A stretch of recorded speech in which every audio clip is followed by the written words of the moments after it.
the quaint, fog-shrouded town of Ravenwood, the mysterious disappearance of young Alice Bennett 15 years ago had left an indelible mark.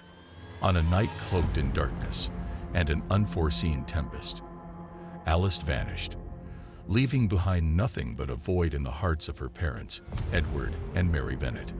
Over the years, the Bennetts, racked with unresolved grief, had watched the seasons change while the shadow of their lost daughter hung over their lives, like a relentless specter.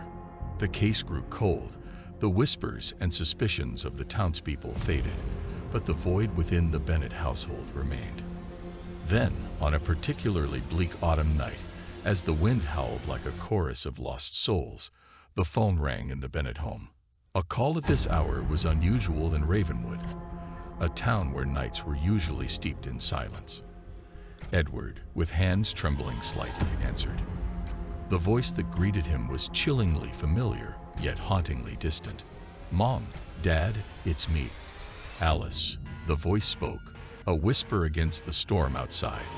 Mary, overhearing the conversation, dropped the glass she was holding, shattering it like their apparent reality. Alice's voice, a specter from a past they had tried to bury, asked why. Why had they ended her life on that stormy night 15 years ago? The question hung in the air, a noose tightening around Edward and Mary's guilt-ridden hearts. For the truth was a dark secret the Bennetts had harbored, a truth so sinister it had poisoned their lives. In a fit of rage and under the influence of alcohol, they had accidentally killed Alice during a heated argument, a moment that shattered their world.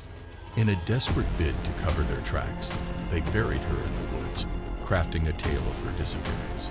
Each subsequent call from Alice was a descent into a nightmare they could not awaken from. Her voice, sometimes accusing, sometimes pleading, drove Edward and Mary to the brink of insanity. They saw her everywhere, in the shadows, in their dreams, a ghostly reminder of their unforgivable sin. Compelled by a mix of fear and a desperate need for closure, they ventured into the woods to the spot where they had buried their darkest secret. Under the ghostly light of the moon, they dug, only to find the grave undisturbed, yet eerily empty. Returning home, defeated and more terrified than ever, they found a scene that defied explanation.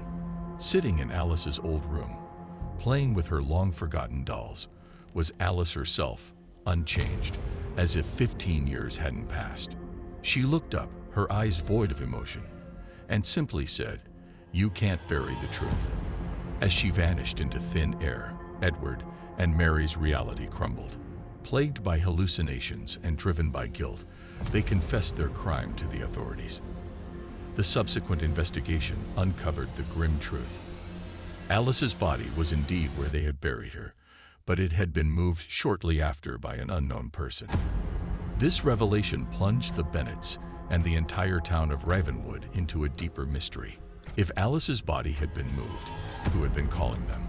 Who or what had they seen in their house? The questions remained unanswered.